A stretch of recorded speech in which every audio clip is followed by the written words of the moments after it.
नमस्कार दोस्तों, मैं हूं हरमीत सिंह और दृष्टि चैनल के लिए आज मैं आपसे ये कहना चाहता हूं, be aware of positive thinking. Positive thinking से सावधान। आप लोगों को मेरी ये बात बहुत ही अजीब और अटपटी लग सकती है और ये स्वाभाविक भी है, क्योंकि पॉजिटिव थिंकिंग की एडवांटेजेस के बारे में बहुत कुछ लिखा गया है, खासकर अमेरिकन राइटर्स द्वारा। लेकिन मैं आपसे ये रिक्वेस्ट करूंगा कि आप इस वीडियो को अंत तक जरूर देखें और मुझे यकीन है कि तब आप मेरी इस राय से इत्तेफाक कर पाएंगे। आखिर क्या है ये पॉजिटिव थिंकिंग? इसका मतलब सिर्फ इतना है, don't see the darker side, just ignore the negative side. अगर आप सिर्फ एक गुलाब के फूल को देखते हैं, उसकी सुगंध को महसूस करते हैं और उसके साथ लगे हुए कांटों को बिल्कुल ही नज़रअंदाज कर देते हैं, अगर आप ये देखते हैं कि गिलास आधा भरा हुआ है और ये बिल्कुल ही भूल जाते हैं कि गिलास आधा खाली भी है, तो इसका मतलब है कि आप एक पॉजिटिव थिंकर हैं। फिलॉसफी ऑफ पॉजिटिव थिंकिंग कहती है कि अगर आप अच्छा सोचेंगे, सिर्फ पॉजिटिव थिंकिंग्स को अपने मन में रखेंगे, नेगेटिव थिंकिंग को बिल्कुल अपने पास नहीं आने देंगे, अच्छा ही अच्छा सोचेंगे, अच्छा ही देखेंगे, तो आपकी ज़िंदगी में सिर्फ अच्छा ही अच्छा होगा। लेकिन मैं आपसे ये पूछना चाहता हूँ कि क्या हमारे ना देखने से, हमारे नज़रअंदाज कर देने से असलियत या हकीकत बदल जाती है क्या? हमारे ना देखने से कोई भी चीज़ या सिचुएशन डिसअपीयर हो जाती है क्या? बिल्कुल नहीं। अगर हम रात को दिन के बारे में बातें करना शुरू कर दें, सिर्फ प्रकाश को, लाइट को अपने जेहन में रखें, अपने विचारों में रखें और सिर्फ उसके बारे में सोचें, अंधेरे को बिल्कुल भूल जाएं, तो क्या अंधेरा मिट जाएगा? दिन हो जाएगा? बिल्कुल नहीं। अगर तकलीफ है, पीड़ा है, तो महसूस होगी ही। अगर कांटा है तो चुभेगा ही। अगर हार है तो अफसोस होगा ही। अगर असफलता है तो असंतोष होगा ही। आप पॉजिटिव थिंकर बनकर क्या करें? क्या अंदर दर्द है तो बाहर मुस्कुराएंगे? अंदर फ्रस्ट्रेशन है, गुस्सा है, क्षोभ है, तो क्या बाहर गीत गुनगुनाएंगे? अगर आप एक पॉजिटिव थिंकर हैं और आपने इसकी बहुत प्रैक्टिस भी कर ली है, तो हो सकता है कि आप ऐसा करने में सफल हो जाए। लेकिन इसका रिजल्ट क्या होगा? आपका गीत बिल्कुल बेतुका और बिल्कुल झूठा होगा। इससे किसी किस्म की खुशी पैदा नहीं होगी। आपकी मुस्कुराहट बिल्कुल नकली होगी, बेजान होगी। आपने क्या किया? आपने सिर्फ अपनी निगेटिव थॉट्स को, थिंकिंग्स को अपने अनकॉन्शियस माइंड में छुपा लिया और अपने कॉन्शियस माइंड में आपने अपनी पॉजिटिव थिंकिंग और अपने झूठ को प्रोजेक्ट कर लिया, आरोपित कर लिया। लेकिन इससे आपकी ज़िंदगी में कोई चेंज आने वाला नहीं है। आपकी लाइफ में कोई ब्लिसफुलनेस नहीं नज़र आने वाली है। मान लीजिए आपके अंदर गुस्सा है और आप इस गुस्से को एक पॉजिटिव एनर्जी में कन्वर्ट करना चाहते हैं, तो आप क्या करेंगे? जिसके प्रति आपका गुस्सा है, आप उसको एक स्माइल देंगे। लेकिन क्या आपको ये पता नहीं है कि आपकी ये स्माइल सिर्फ होठों की एक्सरसाइज है? इसका आपके दिल से कुछ लेना देना नहीं है। अब आपने क्या किया? अपने दिल और अपनी स्माइल के बीच में एक ब्लॉक क्रिएट कर लिया। अब बहुत सारे ऐसे लोग हैं और होंगे आपकी ज़िंदगी में जिन्हें आप पसंद नहीं करते। बहुत सारी ऐसी सिचुएशंस भी होंगी जो आपको नापसंद है। तो आप सारी इन निगेटिव थिंकिंग्स को अपने अनकॉन्शियस माइंड में छुपा सकते हैं और बाहर आप ये कह सकते हैं, I love everything, I love everybody. लेकिन ये सब कुछ एक झूठ के अलावा कुछ नहीं होगा, बेईमानी के अलावा कुछ नहीं होगा। आप अपना नर्क अपने अंदर संभाले हुए होंगे, एक हिपोक्रीट की तरह, और इससे आपको किसी तरीके का भी कोई भी एडवांटेज नहीं होने वाला है। क्या आप जानते हैं कि आपका अनकॉन्शियस माइंड आपके कॉन्शियस माइंड से 9 गुना ज़्यादा ताकतवर होता है? इसलिए अब आपकी नेगेटिव थॉट्स एंड आइडियाज़ आपको 9 गुना ज़्यादा पावर के साथ अंदरूनी तौर पर अफेक्ट करेंगे। और इस सारे प्रोसेस में आप लोगों को बेवकूफ़ बनाने में कामयाब हों या ना हों, लेकिन आप अपने आप को तो बेवकूफ़ बना ही लेंगे। आप अपनी पर्सनालिटी को स्प्लिट कर देंगे, अंदर से कुछ और, बाहर से कुछ और ये स्प्लिट पर्सनालिटी आपको कब तक चैन से जीने देगी?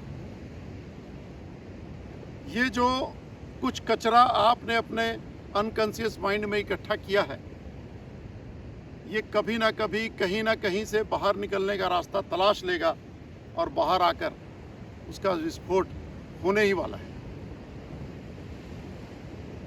क्योंकि हमारा मन का स्वभाव ऐसा है कि आप उसे पूरी तरह कंट्रोल नहीं कर सकते। ये लगभग असंभव है। इसकी पोल कभी ना कभी कहीं ना कहीं खुल ही जाती है। एक बार मैंने देखा कि कुछ लोग कार्ड्स खेल रहे थे, तो मैंने देखा कि 3 खेलने वाले तो इंसान थे, लेकिन चौथा एक कुत्ता था।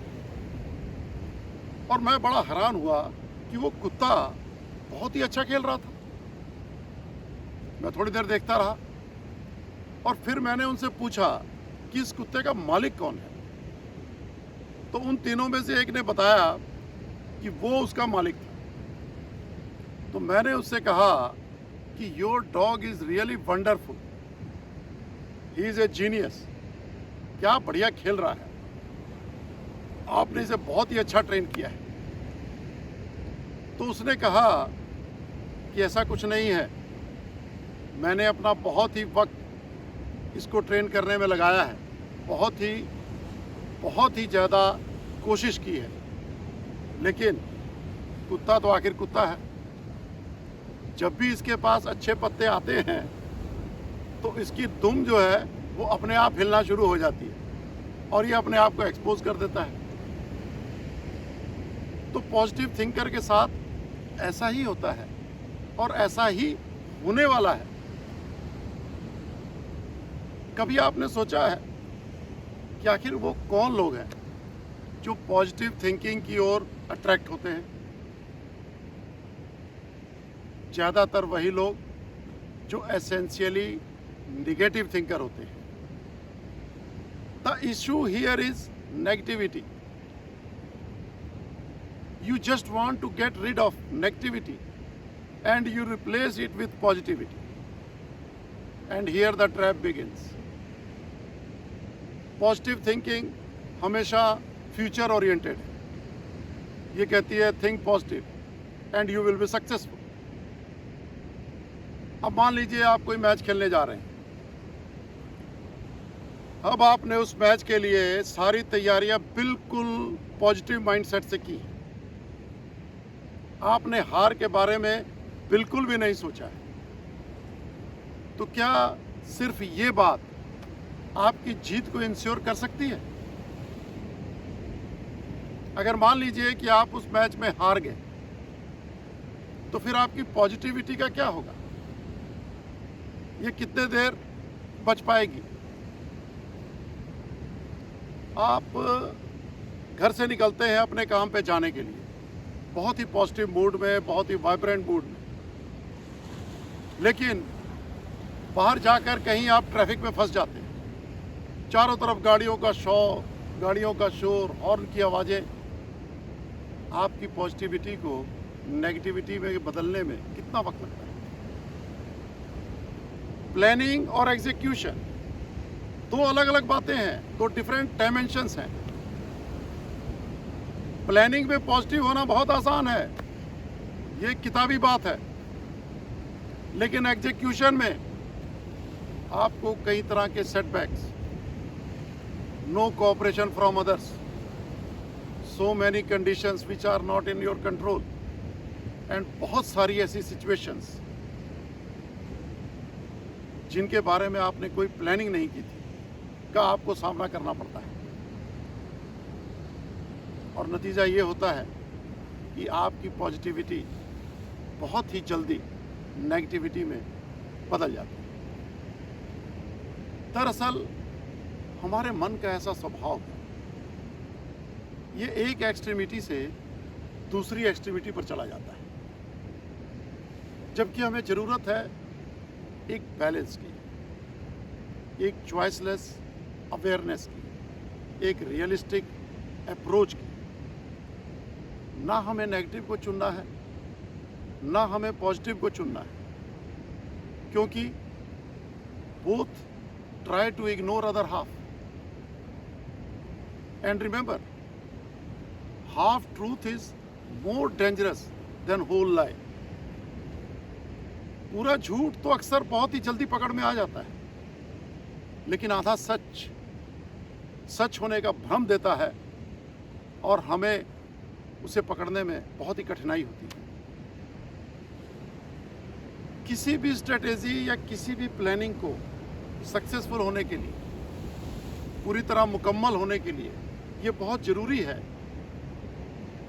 कि एक बैलेंस तरीके से पॉजिटिव और नेगेटिव दोनों को एमिकेबली एनालाइज किया जाए। अगर हम अपने नेगेटिव पॉइंट्स को नकार देंगे, नज़रअंदाज कर देंगे, तो उन्हें सुधारेंगे कैसे? अगर हम अपने कंपटीटर या अपने अपोनेंट के पॉजिटिव पॉइंट्स और स्ट्रॉन्ग पॉइंट्स को डिस्कस नहीं करेंगे, तो उसके अगेंस्ट एक्शन प्लान बनाएंगे कैसे? हमारी ज़रूरत है अपने नेगेटिव आइडियाज़ को रिलीज़ करने की, ना कि उन्हें रिप्रेस कर देने की पॉजिटिव आइडियाज़ के द्वारा।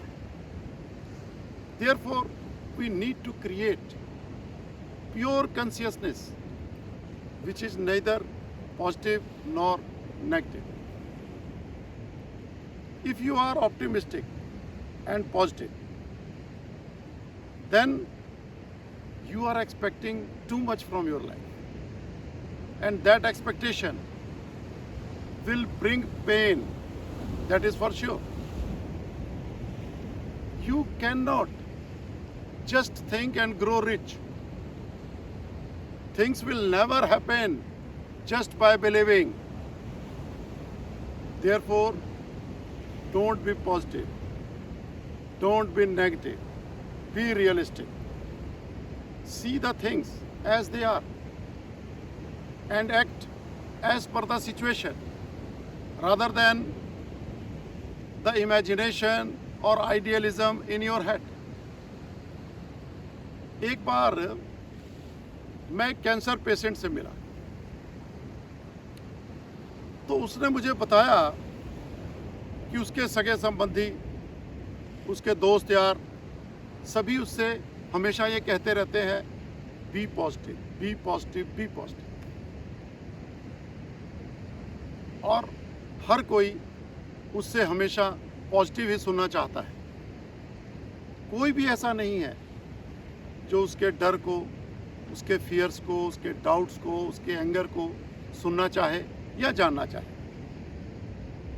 तो इसका नतीजा ये होता है, वो कहता है कि वो कई बार ऐसा फील करता है कि वह दो भागों में बट गया है। एक तो वो है जो वो दूसरों को दिखाता है बिल्कुल पॉजिटिव, और एक वो है जो अपने फियर्स और अपने सारे डर्स, अपने सारे एप्रीहेंशंस के साथ जी रहा है। और इसीलिए क्योंकि कोई उनको सुनना नहीं चाहता है, तो उसे एक काउंसलर की ज़रूरत होती है ताकि वो उसके पास जाए और अपना सारा गम उसे बता सके। तो दोस्तों, हमारे चॉइस करने से कुछ नहीं होता है, हमारे चुन लेने से कुछ नहीं होता है। The other half of the reality will remain hanging around you, waiting to be accepted. ऐसा वो डिसअपियर नहीं हो जाएगी, कोई रास्ता नहीं है जहां वो डिसअपियर हो जाए, वो आपके चारों तरफ हमेशा रहेगी। और दूसरी बात, positive thinking is the determination to affect a particular outcome. Here also there is one downside. If despite your all the efforts the things are not going your way,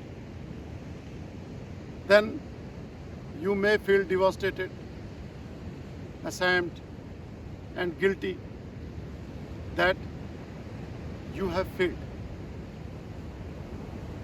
Life is not a either or question. There is nothing to choose. It is all together. आपको सब कुछ जो जैसा है उसे वैसे ही accept करना है और उसी में से अपने रास्ते निकालने हैं। यही जिंदगी है और ऐसे ही हमें जीना पड़ेगा। हमें अल्टीमेटली द अल्टीमेट एक्सेप्शन, हमारी जो चॉइसलेस अवेयरनेस है उसको जगाना होगा, अपनी कॉन्शियसनेस को 100% प्योर करना पड़ेगा और पॉजिटिव और नेगेटिव दोनों को जज्ब कर एक अपनी ज़िंदगी के लिए रास्ते तलाशने पड़ेंगे। Thanks for watching this video and I hope you will like this video and you will subscribe to my Drishti channel. Thanks again for watching.